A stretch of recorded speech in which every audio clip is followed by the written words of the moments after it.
Kate Zullo here at the Litchfield History Museum, back again for another history mystery where we pull objects from the collection and ask ourselves, hey, what is this?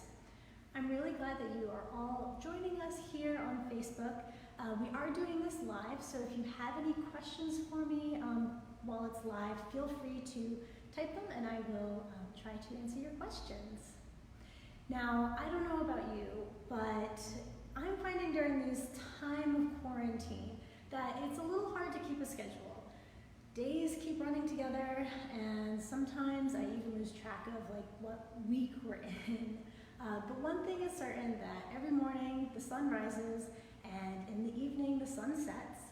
And today what I want to share with you is objects from our collection that all relate to life after the sun goes down. So one of the most profound ways our lives are different today than they were before the Industrial Revolution and the advent of electricity is simply how much time we spend awake after the sun goes down.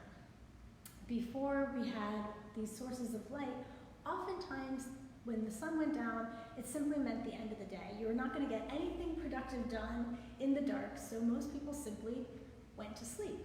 They could wake up in the morning when the sun has risen and go back to work. But, of course, life doesn't always stop just because the sun has gone down. So today, we're going to take a look at objects in our collections that help us see in the dark. Now, before we get started, I, of course, am going to put on my gloves. These gloves are to protect the objects themselves. We produce oils on our fingers, and I don't want those oils being transferred to the objects themselves. All right, let's get started with our first object. Any guesses as to what this object is? Well, let's start by looking at its physical characteristics. I see that it is metal, and it is comprised of sort of these long cylindrical tubes. Here at the top there are sort of inch-wide holes, and if you look at the other end, the holes are much smaller and in fact kind of taper in at the top. There's also a handle. Do we have any guesses as to what this might be?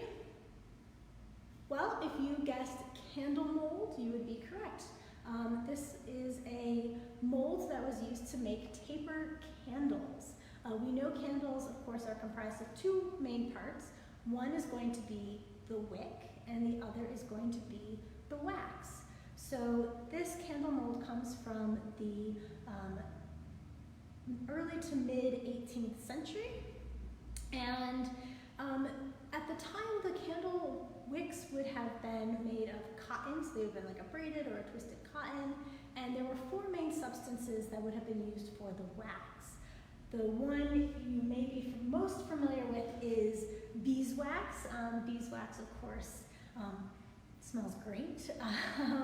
So a fun fact I learned from our friends at the Missoula Insectarium is that honeybees are actually not native to North America.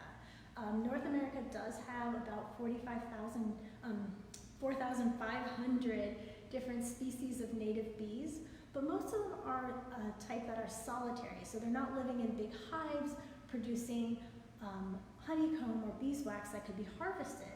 So when white settlers came to North America, they actually imported honeybees with them for the honey, but also for the beeswax, which could be used for many different purposes, including making candles. Another type of great smelling candle substance that would have been used is the wax from bayberry shrubs. Now that is native, and the berries from the bayberry shrub would have been collected and boiled and strained to create a wax. Another type of substance used was something called Spermaceta, which, does anybody know what that is? Well, it's actually whale oil. Whale oil, especially in the late 18th century, we start seeing the growth of the whaling industry, especially in the coast of Connecticut, and that whale oil would have been very desirable for lighting purposes. It would have created a bright, clean source of light. But it was expensive, which is why I want to talk about the fourth type of substance used for candles, and that is tallow. Are any of you familiar with what tallow is? Well, tallow is actually animal fat. So apparently a half beef, half sheep combination of fat made the best candles. But you can imagine the downside to sort of tallow is that it would have smelled pretty bad, right? So if you're making tallow candles, you are literally boiling and liquefying animal fat. So it didn't have a great smell, and it also wasn't a great light, so it didn't burn very brightly. It was kind of smoky. So it wasn't the most preferred type, but it was the cheapest and it was the accessible. So tallow candles were the most common type of candle. In a lot of homes, candles would have been hand dipped, and this would have been something that happened once a year. You would make all your candles for the whole year, but it was a pretty labor-intensive process. So to dip a candle, you dip the wax into the wick into the wax, and then let it cool and dip again, and you'd have to do that like 25 times to get a taper candle. So a candle mold like this one would have made it much simpler. You could simply pour the wax into the mold. First you'd have to string your wick through, then pour the wax, and then simply let it cool. As it cooled, it would shrink a little bit, which would make it possible to simply pull the candle out of the mold. Now this mold you'll see makes 6 candles at a time, but we have molds in our collection of various sizes. Some of them only make 2, but then we have one that makes like 16 candles at once. So you can imagine that'd be pretty efficient for candle making. All right, let's look at our next object. All right, here we have our next object. Does anybody have any guesses as to what this is or what it was used for? It's kind of like a pair of scissors, but it has a strange box on it. Well, this was called a candle snuffer. Now you may be saying, hey, wait, I know what that is, and it doesn't look anything like that. Today when we use a candle snuffer, it's usually something we use to extinguish a candle, so like a little hat that we'll put on a candle to deprive it of oxygen and therefore make the flame go out without like blowing and spreading hot wax everywhere. This device is not made to make a candle go out, but actually to make the candle burn more efficiently, longer and brighter. And it was used to trim the wick of the candle. So today, most of our candles have sort of wicks that are made to burn out themselves, but in the past, the wick actually had to be maintained as you burned the candle. So that cotton wick could get a little long, and if it got too long, it would start sort of creating like ash and smoke. So you would use your candle snuffer, this, to basically trim off the top of your wick. This little box at the top would catch it, and you trim it to about 1/8 to 1/4 of an inch, and that would make your candle burn brighter and less smoky. So this is a candle snuffer. So we've looked at how to maintain a candle, we've looked at how to make a candle, and the next object I want to show you, I think is really cool. And this is for when you're actually going to use your candle. All right, take a look at this. Does anybody have any guesses as to what this object would have been used for, or what it is? Let's take a closer look at it. So we see that it is made of wood. It has a nice sturdy base. The top, we see these 2 holders at the top, perfect for holding candles. But the most interesting aspect of it is this sort of sawtooth design right in the center. And this is a candle stand. If you were guessing candle stand, you are right. It is used to hold candles. But one of the main differences between lighting today and lighting in the past is that today we often light spaces. So when I walked into this room, I flipped the light switch, the lights came on overhead, and it lit up the entire room. But in the past, when you're only working with the light of 1 or 2 candles, you're not going to be lighting the space, you're going to be lighting the task that you need the light for. So say you're going to be reading or writing, you would want that candle light directly where it is you're going to be working. And with an adjustable candle stand like this, you could always make sure that your candle was burning right where you needed it to. Because imagine I'm doing some reading, when I first light my candle, it's going to be a nice tall candle, and as it burns down, it's going to get shorter. So instead of having to move whatever it is I'm doing, I could simply raise the candle stand, and therefore always keep the light exactly where I would need it. So this is an adjustable candle stand that was made in 1790 by a man named Benjamin Trope. It was actually donated to the Historical Society by his grandsons.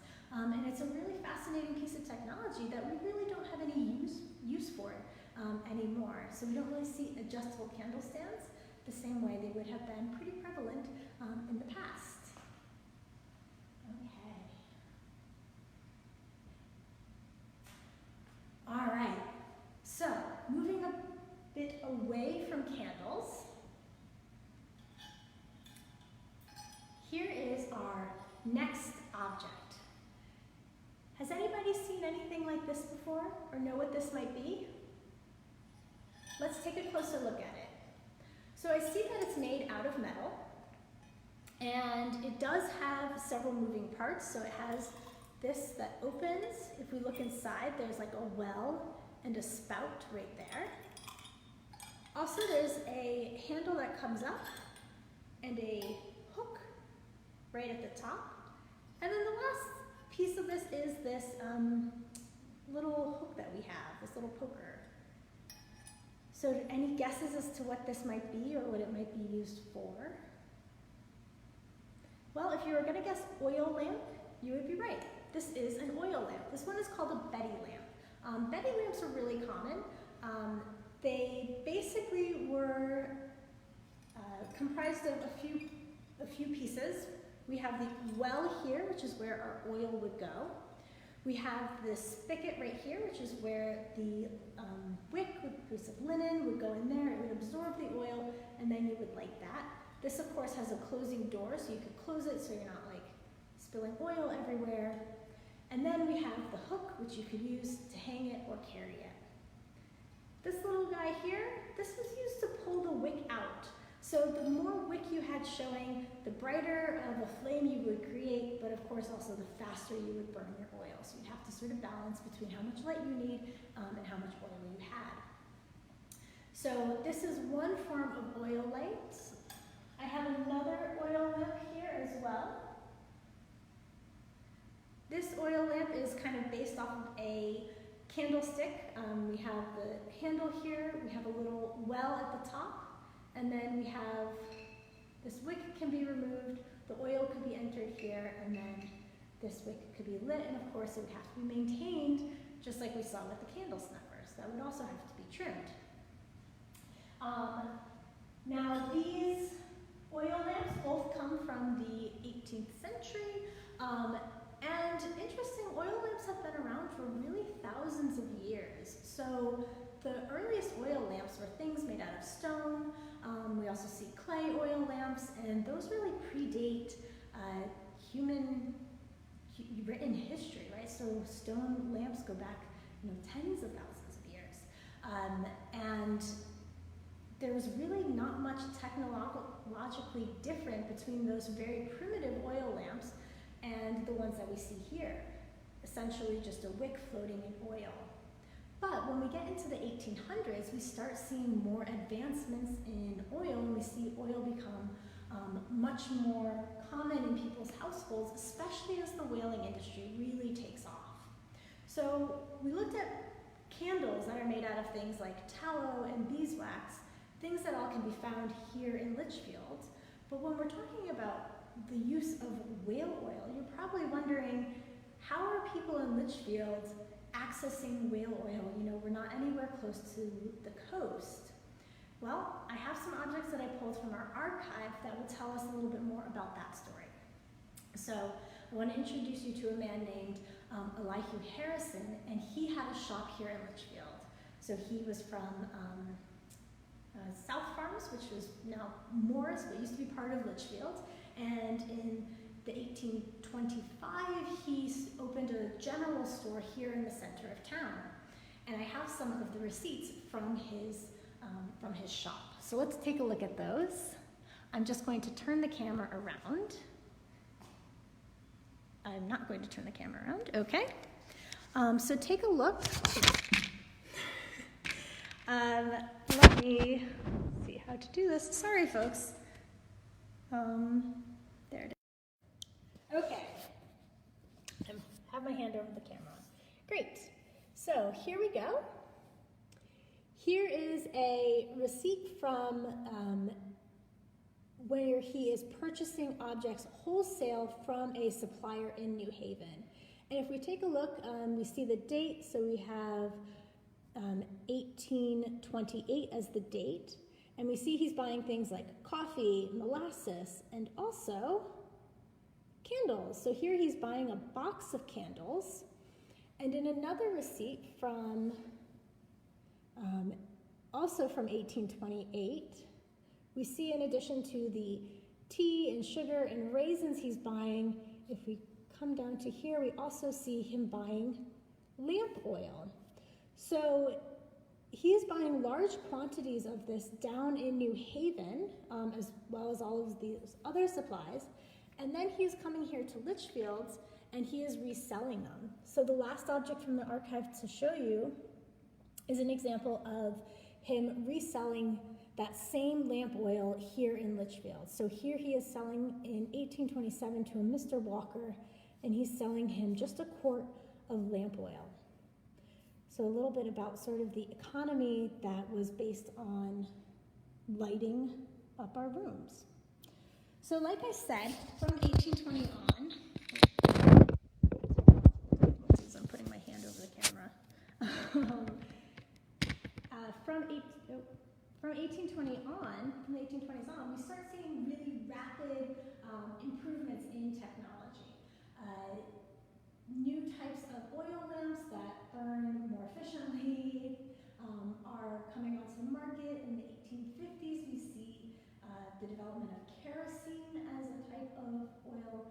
And then in the 1880s, we finally get electricity. And that electricity is going to, and the light bulb is going to change dramatically, not only how we are lighting our rooms, but really the structure of our lives. We've extended the usable part of the day for hours.